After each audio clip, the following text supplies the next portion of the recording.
Oke teman-teman, kembali lagi bersama saya ya. Assalamualaikum warahmatullahi wabarakatuh. Hari ini kita akan membahas kembali tentang analisa gold untuk hari ini, hari Kamis tanggal 28 Agustus tahun 2025 ya guys ya. Di sini langsung saja kita akan menuju ke analisanya, tidak perlu cang-cincong terlalu banyak ya guys. Dan buat kalian yang pengen langsung mendapatkan entry signal dari saya, kalian bisa join grup yang ada di deskripsi ya teman-teman. Di sini kita akan review sebentar hasil dari grup di hari kemarin ya guys. Nah ini ya teman-teman hasil dari signal di grup kemarin. Alhamdulillah kita kemarin buy, ini signalnya ya guys ya. Saya buy di 3385. Ini salah satu signalnya dan sebelumnya saya juga sell guys. Di sini selain saya ngasih signal, saya juga memberikan alasannya ya teman-teman. Di sini kalian bisa lihat supaya dijadikan untuk bahan pembelajaran dan sebagainya, itu insya Allah nanti lebih enak untuk di grup. Dan ini cara joinnya gratis ya guys ya. Maksud saya gratis itu kalian tidak perlu membayar kepada saya, kalian hanya perlu daftar di AFM dan nanti deposit $30 untuk modal kalian trading sendiri. Oke teman-teman, langsung saja kita ke pembahasan dari analisa gold ya guys ya hari ini, hari Kamis. Nah, di sini kalau saya pribadi ya teman-teman, walaupun trennya sedang bullish, tapi saya di sini bersiap untuk sell ya teman-teman. Jujur saja saya di sini bersiap untuk sell. Kenapa? Karena saya bersiap untuk sell apabila ini ya guys, ada syaratnya, yaitu nanti di daily ini dia tidak mampu menembus top BB guys. Jadi kalau di daily ini nanti dia tidak mampu menembus top BB, di area sini dia tidak mampu menembus, terus berarti dia akan menjadi MHV ya guys ya. MHV di sini nanti akan valid apabila di H4 tadi ada ekstrim. Kemudian ketika MHV maka dia akan turun minimal ke mid BB ke area sini guys. Nah itu nanti yang saya tunggu. Akan tetapi jika nanti di daily ini mampu menembus top BB dan membuat momentum yang baru, maka ya dia akan naik terus untuk menuju top BB di time frame weekly ya teman-teman, karena destinasi dari momentum di time frame daily, momentum buy di time frame daily, destinasinya adalah top BB di time frame weekly. Nah, di sini kenapa sih kok dia harus menuju ke top BB daily? Ini sama dengan analisa saya kemarin ya guys ya. Karena di daily itu sudah membentuk CSAK buy di area sini dan CSAK buy tujuannya itu adalah ke area top BB di suatu time frame tersebut. Jadi CSAK buy di garis kuning ini dia akan menuju tujuannya yaitu ke top BB. Nah, ini udah sampai ke top BB ya guys ya, udah sampai ke area top BB. Nah, ini penentuannya sekarang guys, hari ini atau ya mungkin besok ya, hari Jumat. Nah, di sini nanti akan ada candle daily yang mampu menembus top BB atau tidak. Kalau nanti dia mampu menembus top BB, maka dia akan menuju ke top BB weekly, yaitu time frame atasnya ya teman-teman. Kita akan coba lihat di sini. Nah, nanti kalau di daily tadi tembus menjadi momentum buy, maka dia akan naik sampai ke top BB weekly di area sini guys. Mungkin ke arah ATH yang sebelumnya ini.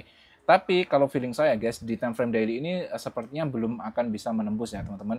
Jadi masih kemungkinan besar masih berat sih guys ini kalau menurut saya guys ya. Jadi menurut saya itu kemungkinan dia akan tertahan dulu di top BB di daily sini. Ya kemungkinan dia akan turun dulu lah guys. Minimal banget dia turun lah. Mungkin turun dikit, lanjut kenaikan. Kalau dia mampu menembus ya dia akan tembus, tapi kalau nggak mampu dia akan ke sini membentuk MAV terus langsung akan terjun kembali turun untuk mengisi bahan bakar ya guys ya, karena kenaikan di suatu pair itu perlu bahan bakar yang cukup tinggi guys. Jadi dia perlu sideways dulu yang cukup lama, perlu turun dulu untuk menyiapkan harga-harga yang ideal yang digunakan para institusi dan para bank-bank itu untuk entry di market dengan volume yang cukup besar ya guys ya. Karena untuk menggerakkan volume ini jika dia naik ya nanti guys, itu kemungkinan kan dia akan menuju ke ATH sebelumnya gitu. Jadi kemungkinan butuh volume yang sangat besar gitu guys. Nah, untuk peluang entry-nya gimana? Nah, peluang entry-nya bentar dulu guys. Di H4 ini kita akan coba dulu di H4, dilihat dulu nanti guys. Saya akan menunggu di H4 ini akan terjadi ekstrim atau tidak. Kalau di H4 ini nanti terjadi ekstrim guys, terjadi ekstrim sell ya. Jadi nanti jika ada MA5 high yang keluar dari top BB di area sini, kemudian ada candle reverse, candle retest, maka saya akan entry sell guys. Kenapa? Karena jika di sini ada ekstrim, maka di daily tadi itu menjadi MAV. Karena MAV di suatu time frame itu akan valid apabila di time frame bawahnya ada ekstrim. Ini kan paham ya guys ya urutannya. Jadi ini ada CSAK, tujuannya adalah ke area top BB. Nah, ketika sudah sampai top BB, nah inilah penentuannya. Apakah dia nanti mampu membuat momentum yang baru dan menuju destinasi selanjutnya, atau dia tidak mampu membuat momentum yang baru, akhirnya di situ membentuk MHV. Kalau di situ membentuk MAV, untuk memvalidkannya kita akan turunkan ke satu time frame yaitu ke H4, dan di sini kita akan menunggu yang namanya ekstrim ya guys ya. Ingat, ekstrim yang valid itu harus ada MA5 yang keluar dari BB, dan juga kemudian ada candle reverse dan juga candle retest tempat kita untuk entry. Nah, nanti kalau kita entry di area sini, kita entry sell, TP-nya di mana? TP-nya di area low BB di time frame H4. Kenapa low BB di H4? Karena pada hakikatnya jika nanti kita entry sell di area sini guys, kita itu sell di area MHV di time frame daily. Dan MHV di time frame daily tujuannya dan destinasinya adalah ke area mid BB. Nah, sedangkan mid BB di time frame daily itu adalah low BB di time frame H4. Nah, itu pemahaman multi time frame ya guys ya, itu harus di luar kepala, dan itu sudah saya bahas lengkap di playlist ya guys ya. Kalian bisa ulik-ulik saja playlist di situ, level 1, level 2, level 3, level 4, BBMA Advance, BBMA Basic, semuanya itu ada di situ. Dan kalau kalian rajin mengulang-ulang videonya, insya Allah paham guys.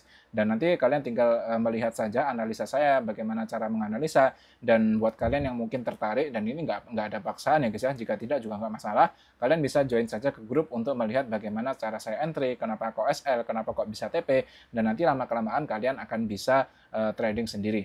Ingat guys, trading ini sulit ya guys ya. Trading ini sangat sulit. Saya pun yang sudah lama di BBMA, saya pun masih rugi ya guys ya. Maksud saya masih pernah SL juga gitu.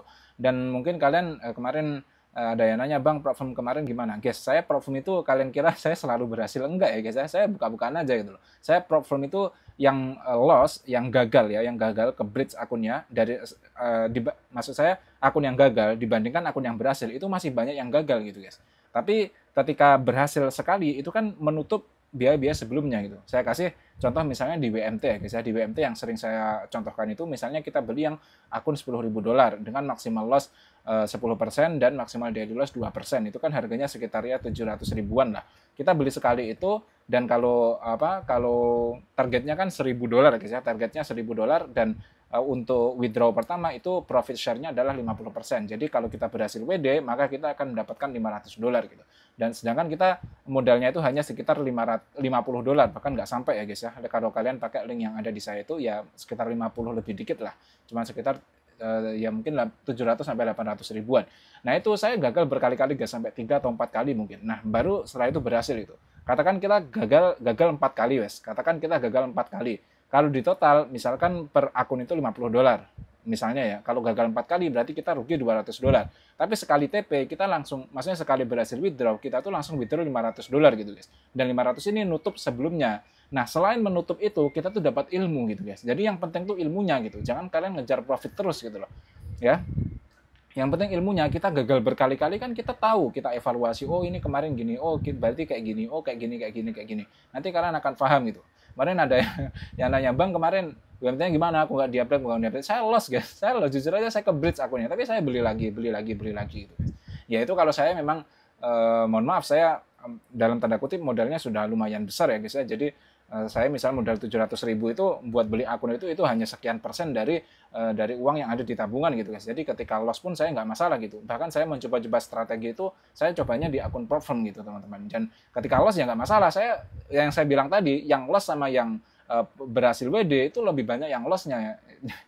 Jujur aja lebih banyak yang loss-nya gitu guys. Walaupun kalau di jumlah antara profit yang saya dapatkan dan uang yang saya keluarkan untuk membeli akun itu lebih banyak profit yang saya dapatkan. Itu sampai sekarang alhamdulillah masih untung lah, masih banyak profitnya lah. Dan kalaupun nggak untung atau kalaupun BEV misalnya, uang yang saya keluarkan untuk membeli akun sama, nggak balik modal, nggak rugi, nggak untung, saya pun nggak masalah gitu guys. Karena pada hakikatnya saya udah untung gitu loh. Saya dapat jam terbang di market, saya dapat ilmu baru, dapat ini. Bahkan kalau rugi pun saya nggak masalah gitu teman-teman. Karena ya saya dapat ilmu gitu. Suatu saat jika saya udah bisa konsisten, kita maksudnya ada strategi yang konsisten, strategi baru yang konsisten, kita tinggal beli akun platform yang besar, bisa langsung profit banyak gitu. Asalkan kita bisa konsisten. Nah, yang sulit itu kan konsistennya itu. Udah dibilang jangan entry kalau nggak time frame-nya sama, masih ubah-ubah time frame. Setelah loss dibilang sabar dulu, malah pengen cepat-cepat recovery. Kalian pengen cepat-cepat recovery itu nanti akan overtime, lama-lama kalian akan MC guys. Biasanya seperti itu. Oke, di sini nggak usah banyak cincang-cincong ya guys ya. Intinya di H4 ini saya menunggu extreme sell. Kalau di sini terbentuk extreme sell, maka saya akan sell guys. Tapi kalau tidak terbentuk extreme sell dan di H4 ini membentuk momentum buy, maka saya akan lanjut buy guys. Saya akan lanjut baik. Dan di sini di H1 juga sedang terbentuk zone zero loss yang cukup bagus ya. Di sini cukup menarik teman-teman karena di H1 ini sedang terbentuk zone zero loss. Jadi ada kemungkinan dia masih bisa naik lebih tinggi lagi untuk di H1 ini ya teman-teman. Paling enggak kita akan melihat di H4 lah guys. Di H4 ini nanti dia mampu membentuk ekstrim atau malah membuat momentum. Kalau dia membuat momentum baik, maka dia akan lanjut kenaikan guys. Akan lanjut kenaikan ke destinasi setelahnya. Oke teman-teman, mungkin cukup sekian dulu. Saya tunggu di grup ya kalau kalian pengen join. Kalau tidak juga tidak masalah. Akhirul kalam, saya mohon maaf apabila banyak kesalahan. Assalamualaikum warahmatullahi wabarakatuh.